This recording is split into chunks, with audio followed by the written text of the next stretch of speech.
मित्रांनो,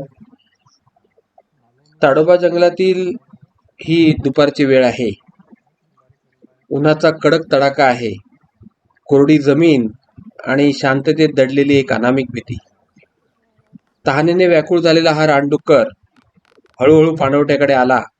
त्याच्या प्रत्येक पावलात सावधपणा होता. ना घाई होती, ना निष्काळजीपणा होता.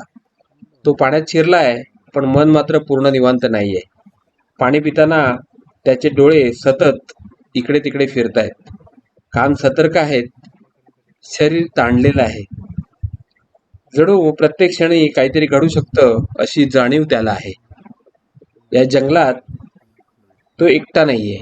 इथे अनेक हिंस्त्र पाण्याचा वावर आहे. पाण्याचा प्रत्येक घोट त्याच्यासाठी जीवनदायी आहेच, पण त्याच वेळी त्याच्यावर भीतीची सावली सुद्धा आहे. कुठल्याही क्षणी हल्ला होऊ शकतो ही जाणीव त्याला अजिबात विसरू देत नाहीये.